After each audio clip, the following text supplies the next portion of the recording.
Welcome to the SwineTime Podcast here at PIPESTONE. I'm your host, Dr. Spencer Wayne. I am one of the staff vets here, also one of the owners of PIPESTONE Holdings. And today with me, I have one of my partners, Brian Stevens, president of Big Stone Marketing. Brian's one of my partners in the business as well, so I know him well from that. And also I've known him for several years just through a professional context of working in the same business. Brian, why don't you introduce yourself, tell us a little bit about yourself, your background, your family, whatever you want to talk about as we get ready to talk about a topic of risk management for hog farmers. I'm Brian Stevens. I grew up in Blair, Nebraska on a diversified farm. Animal science degree from the University of Nebraska, and then went on to a 19-year career with Hormel in charge of hog procurement and production. So we did a lot with risk management, forward pricing at Hormel, which is carried over to what we're going to talk about today. Pipestone hired me in 2010 to start a new company called Big Stone Marketing to help farmers with their packer contracts and risk management. All right. Big topic today for anybody raising pigs or any commodity, but pigs especially, given the current run-up in prices. Risk management. First, why would you do it? Just pretend I'm stupid, which won't be hard. Just take me through the basics of why would you even want to do this versus just raising something and selling it for what somebody offers you the day you're ready? Good question, Spencer. Risk management is really important for producers to take the volatility out of the market. And, you know, I can remember back in the early days of my career when the hog market moved plus or minus 50 cents. Yesterday, I believe the Western Corn Belt was down $7.50. $15 pig move in one day is significant. And so just with the overall volatility, that's one reason. And the second one that we're experiencing today is the overall risk of animal health, animal disease, such as foreign animal disease in terms of African swine fever. We don't have it here in the U.S., but it's not very far away. And if we would happen to get African swine fever, I would think that the market could crash all the way down to single digits. And if a producer doesn't have risk protection in place, it will be very, very difficult for them to survive that, which is at Pipestone, we take that really serious. We want to help farmers, and there's no better time than right now to take risk management serious. Yeah, so you talk about 50 cents swings versus $7 swing. Has that been a steady increase over the decades, or has that been like the last year, couple of years, ever since COVID? Has that been crazy town since? When did it get crazy? Yeah, it just seems like it's getting more and more volatile over time. Somewhere in around 2015, 16, I would say we raised about the same number of pigs that the industry harvested. So we gave packers more leverage, which allowed them to make bigger swings in the prices. But then the overall pandemic, I would say, just added on to it. And there's a lot of issues with mandatory price reporting and the thinness of how many hogs are being traded every day. That's really another topic for your next podcast. Yeah, I know we only got a limited amount of time here. You mentioned health, and like looming on the horizon, hopefully to not approach too close, is African swine fever. But not even thinking that, like the current prices we have aren't from ASF. In my mind, it's because so much devastating PRRS happened a while ago when we were recovering from COVID. There's a shortage of pigs compared to what there would have been due to simply to PRRS. Is that fair? Yeah, no, I'd say 5 or 6% reduction due to, the combination of different PRRS viruses. Some people still deal with PED, but it seems like there's a 5 or 6% reduction in terms of mortality. And then when the pandemic hit, we did see some producers exit the industry, and we've lost some sow numbers. So it's a combination of those things that have really, and we had China buying a lot of product. We were exporting a lot of pork. And so all of that drove prices higher, and there's a bullishness kind of in the air for prices to be high. But even pre-ASF, should it ever occur, there's enough crazy volatility going on. Correct. That you said you maybe go down to single digits if ASF did come, and I'm thinking, why? Well, because immediately your export market would stop. Right. It would just go insane. We'd have to eat 30 to 40% more pork in this country to make it happen, and that can't happen that easily. Right? That's exactly right. It would be devastating if it hits. I think we could walk through the different scenarios. If ASF hits in New Mexico, it's a different opportunity than if it hits in Northwest Iowa, for example. But I would say no matter what the situation, if it's announced that it's in the U.S., we will see all exports stop for probably a minimum of 6 months. in a situation where we'll be able to deal with ASF. If it gets into where we actually start to see the spread of ASF and we start losing sows, then you start talking about a completely different scenario. Borders will close and we probably won't export anything for at least a year before it sorts out. So, I mean, this is a situation where producers could see the market go from $100 to $10 in a matter of a week and then stay there for an extended period of time. So really, really important for producers to take risk management serious today. Yeah. I was thinking, so you'd have to frame it up as, if that happened, and this did happen, and you lost almost the entire value of all your growing stock inventory and your red sows and everything that was lined up and all the costs associated with that, you're trying to make yourself whole on plus some dollars. If you go to zero, could you withstand that? And that's the question. Is it like, if you are rich Uncle Moneybags and Apple, maybe you want to ride it out. Like, nobody is that, correct? Well, that's what I try to talk to producers about. What's your risk tolerance level? Can you stand that type of market move for at least a year? And you know, most don't really think about it that way, which is why we're trying to get the message out. It's a very, very serious situation and can cause, our goal is to help our farmers, and we don't want to see them go out of business. And this one could take people out of business. Yeah. So to kind of cue it up, you know, our farmers have all sorts of different strategies for selling their pigs, raising their pigs, whatever, but many of them are shareholders. Some are not, but they're clients. We work with them all the time. Thinking ahead, essentially for them on this is why you're pushing the topic. Is, you know, if you're not protecting yourself, and this happens, you won't be a farmer. You won't be our client. You won't be there. You'll be doing something else. You have a job in town, but you won't be raising pigs because nobody could stand that kind of a drop. Correct. Yeah, and what's really unique right now, I mean, we're talking about the risk of ASF, but because of the current high markets, they could lock in futures prices today that gives them a crush margin per pig of like $25 a pig, which is towards the highest the crush has ever been, like 97th percentile. Yeah. So why wouldn't you lock in your pigs? You're locking in one of the biggest opportunities that we've ever had. The only times when it was higher was 2014, again, a disease event with PED, and then when COVID hit during the pandemic. Other than those two, historically, this would be the best opportunity to crush pigs. Yeah. And so not only do you protect yourself from ASF, but you also lock in a historically best ever profit scenario. Yeah, great comment there. And the opportunity right now with what's currently going on is also there to grab. Why wouldn't you do it? Yeah. Why would you lock that in instead of gambling all the way to the? Because if you wait, something might happen. Right now, you can lock that awesome profit in just today. That's correct. So great cue up for some basic stuff, which is what are the tools? You know, you talk about hedging myself, risk protection, all the. What are the tools that farmers have used, can use, are currently using today? Yeah, so the different tools that are out there today, they could go to a broker and take positions for grain and hogs. They can do forward contracting, which is similar. The difference is that with a forward contract, like for example, if they did it with PIPESTONE Marketing, we provide all the capital, so they don't have the initial margin requirement and they don't have margin calls, which they have if they do it with a broker. One of the newer tools that's out there is USDA's livestock insurance program, LRPs, which stands for Livestock Risk Protection. They can use that to put a floor under the hogs, or a product called LGM, Livestock Gross Margin, that's more like a crush. But those are insurance products offered through USDA. So those are some new tools that are out there that producers can use.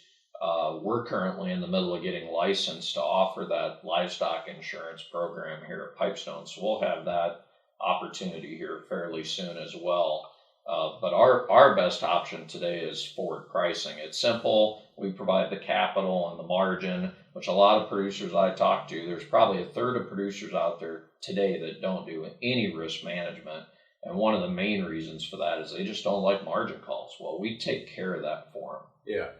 So to frame it up, if you're not using the service you just described, but you're saying, well, I got to protect myself. I'm gonna sell some futures contracts. I'll buy them back. But in the meanwhile, between now and 2 months from now or 3 months from now, the market goes one way or the other. I'm writing checks, or my bank is funding me to write checks, or however you want to frame it up. Your money is going away from you to an account in Chicago. I don't know where they keep it. Somewhere. Yeah, Chicago Mercantile Exchange, and I would just say producers underestimate what that capital requirement actually is. And so What is it? an example would be for a producer who wants to hedge 20,000 head. Okay, so if you had 20,000 head that you want to lock in, and let's use an example right now. Hogs hit 100. Usually when they hit 100, a lot of producers mentally like the $100 number, 3 digits, so they'll go ahead and take futures positions. Well, in this case now, hog markets run up $20, or the futures markets run up $20 past that. Well, that means producers had a $20 margin call under today's current scenario. Well, that $20 margin call, along with the initial margin that they're required to put into their account, for somebody with 20,000 pigs a year hedged, that's just under $1.1 million of capital that they would be required to have. So if you said, okay, I'm 10,000 head a year, it'd be half that, 550 to 600,000 in capital, and so on. It's very, it's definitely a significant amount of capital that they're required to do that. In our case, Pipestone utilizes our resources to provide the capital. And we make the daily margin calls and we handle all the day-to-day. So just from a psychological standpoint and from a checkbook standpoint, it's a lot easier, and our producers like that. All right. So you said 20,000 head, 1.1 million. That's for a $20 swing? Yeah, $20 swing. Frank, is that, what should you expect? Is that something you say, we should kind of plan on that? Or is it more or less? Well, it totally depends. Like in 2014, we had a run up that nobody expected. Those margin calls were even bigger than $20, $35, $40 per hundredweight. So you start talking about $70, $80 a pig during that time. That would have been the most significant ever.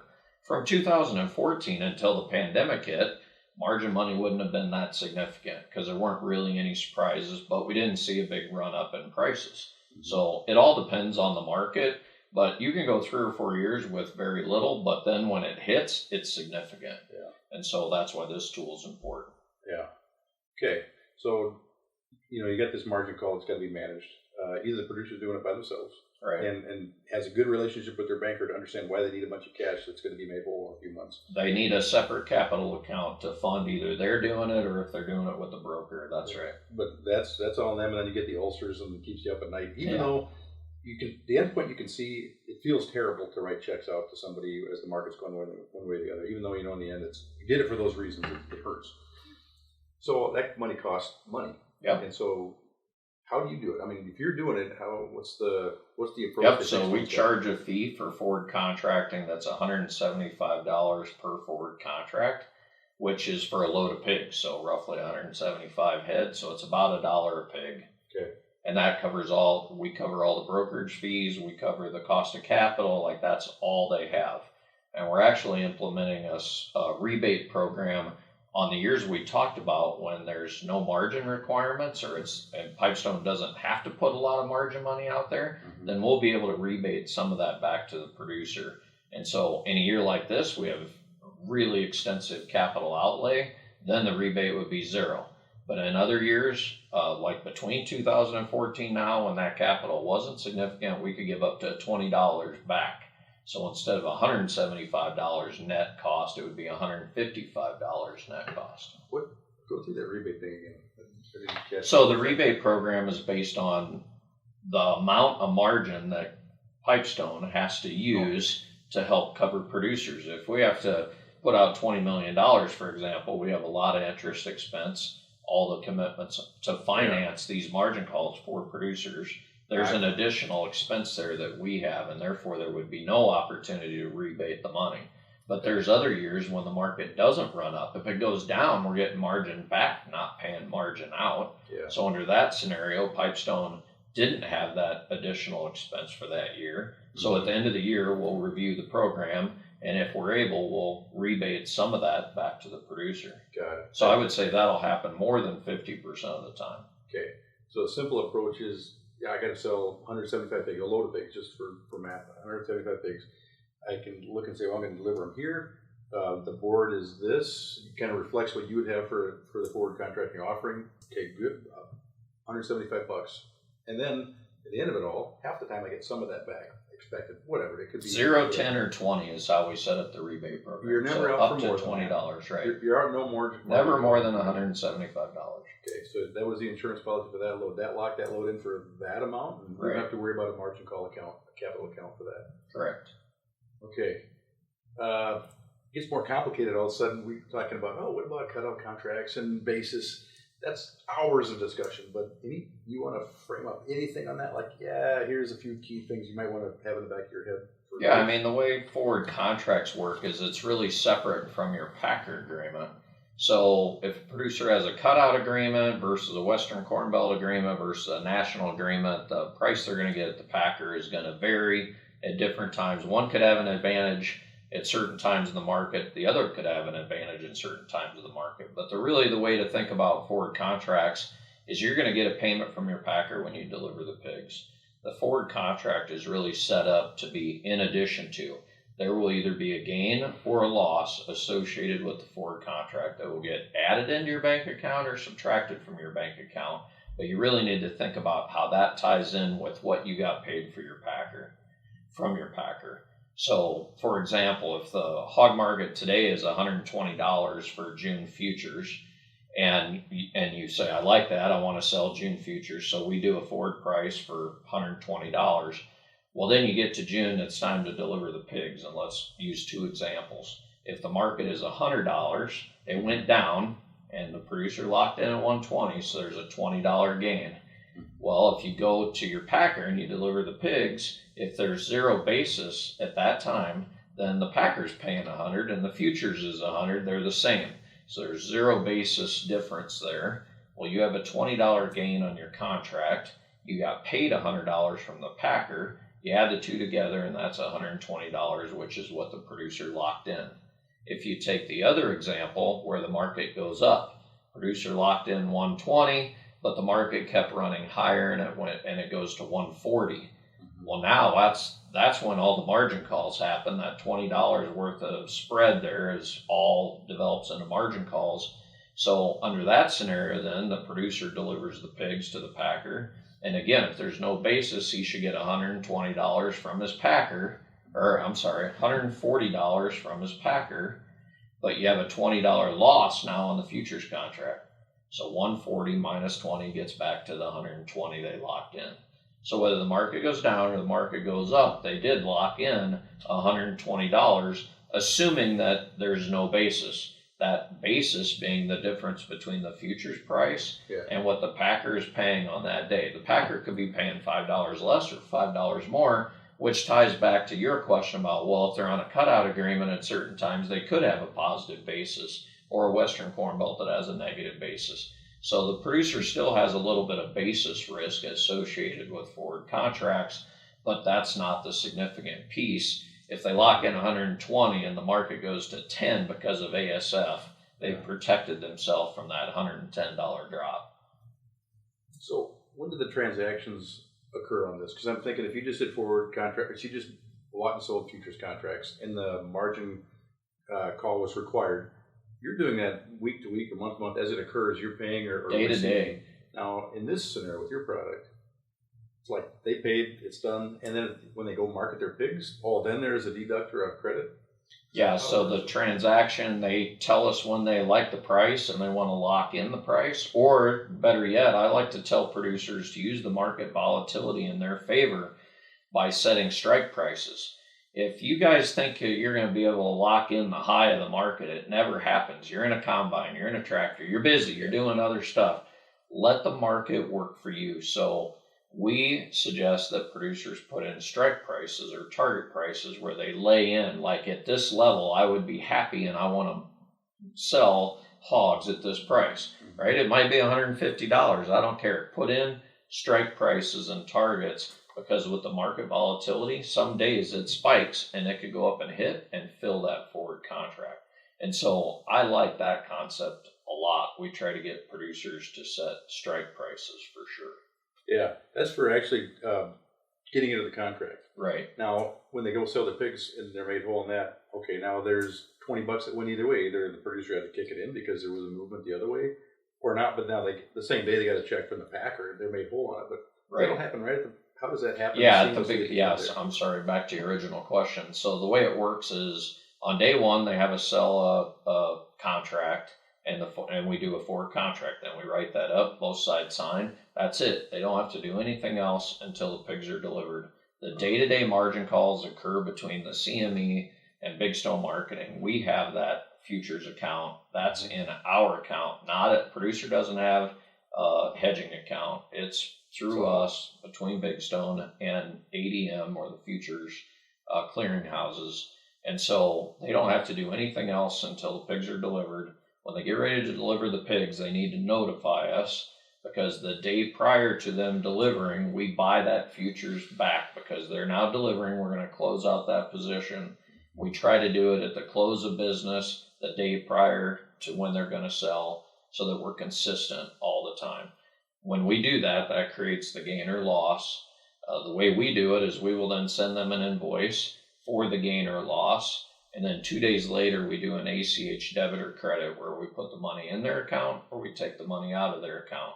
Then it's up to them. That gain or loss gets added to or subtracted from that load of pigs. But in reality, that's just all the paperwork side of things. Yeah. Really, it doesn't matter on that load. A producer's usually trying to risk manage a group of 2,000 pigs that are in his wean to finish barn. And so that just comes part of the total risk management package. Yeah. So I'm putting it together in my head now. It sounds very simple. Like, get in $175 a load. See, that's probably paid up front. After that, that's paid at the end. That's paid at the end too. Yep. Okay, so that's at the end, and then at the end, everything transacts and makes itself whole at the end. You've got ACH in place. Essentially, whatever you said I can sell at and decide to strike on, that's that. Not more complicated than that, probably. It's right. It is. We tried to make it as simple as possible. Producers don't have to do the day-to-day margin calls. We do that. They don't even have to write us a check at the end. We created the ACH debit credit process to make it as simple on them as possible. Okay. So back to kind of like why risk management and the reason for it. ASF on the horizon, disease issues here. He said 30% of producers out there, or just our producers, or everybody? I would say that's my best guess, Spencer, from all the people I talk to. I would say there's a third of producers out there that understand risk management, do a great job at it, work really hard at it, understand it, and have a good risk management program in place. There's another third out there that have a risk management program in place, but maybe don't take care of it as well as they should, or manage it as well as they should, or don't understand it as well as they should. And those guys tend to be the ones who get frustrated because they understand it enough where they'll try to put a futures position on, trying to always hit the high. And anybody who thinks that they're going to hit the high all the time is really going to be disappointed, because I've been doing this my whole career, and I don't try to predict the hog market and where it's going, because it is really difficult. So you just need to be consistent, have a consistent risk management program in place, and do it the same all over time. And I suggest using a producer's break even as the benchmark. If you know what your benchmark is, and historically we're able to mostly over time try to get $10 a pig type of profit, well, just add the two together, and when you can start locking in futures for your hogs for the next 12 months worth of delivery and lock in $10, well, lock in $10 on 10 or 20% of your pigs. Then take a break and watch and see what the market does. When you get a $15 opportunity or a $12 opportunity, lock in another 10 or 20%, and so on. But right now, we're in the 20 to 25. Last week, it was $30 crush that they could lock in per pig. To me, this is one where I don't understand why a producer wouldn't have at least 50% of his pigs covered. But what tends to happen is we get this bullish feeling like the industry's short, we're finally short of pigs, the packers are being more aggressive, and it just feels like it's going to 150. Well, when it's never going to end is usually when it crashes and burns. Yeah. And we're kind of in a position now where I'm not saying it won't go higher. I'm even a bull right now. But I know that when you're at the 97th percentile and ASF is 150 miles off our border, it creates a scenario where I try to help producers and at least get 50% of your pigs covered so that you can withstand this, really big risk that's out there today. Yeah. My friend John is always joking. He says, when the market is like extremely high, it's always going to be extremely high. When it's extremely low, it's always going to be that low. Farmers and people in general, not just farmers. You can't normalize the data in your brain. You always think it's going to go higher. That's exactly right. Today, I can make a case for higher prices and futures to go higher. I can also start to be a bear and talk about China's not buying as much product. There are a few sows being added. There's all those scenarios that could make the market turn and go the other way. But today, there's a great opportunity. That's the point, and we want to try and help farmers see that. So just before we wrap it up here, the third, those groups, who's your product really for? Is it for all of them, or that mostly it's the guy that's totally The top 1/3 are already doing a pretty extensive risk management program, and usually because of that, they have capital from their lender that allows them to do that, and they need less. They're already doing it, so to speak. The middle third, we work with a lot of those folks. And then the bottom third that really aren't doing any risk management, that's where we're trying to get the message out to try and help educate them on how simple it really is, how it works, and try to help them get some coverage in just so we don't have a really bad event if ASF does hit. So I would say more for the bottom third and the middle third. Okay, that's what I figured probably you'd say, but that's why I asked. All right, hey Brian, I think you covered a lot of good stuff. Is there anything we missed? Anything that we didn't cover that you think is worth coming back to? No, I don't think so. I think there's a real great opportunity right now. Producers should capitalize on it, and that's really the message we're trying to get out. They don't have to do it with us. It's a tool that we have to try and help them. But I just hope that most producers will take advantage of the current market situations and develop some kind of risk management program, because 100% should have some kind of risk management program in place. Mm-hmm. And there's certain times when you can do more or less, but now is one of the times when they should be doing more, in my opinion. Yeah. I would say the big difference with what we're offering now is that you used to have to be a Big Stone Marketing customer with a Packer contract to do forward contracting. Now we're opening it up to all producers. Any producer who wants help, just give us a call. All right. Hey, thanks for being here. I appreciate it. Thanks for the time.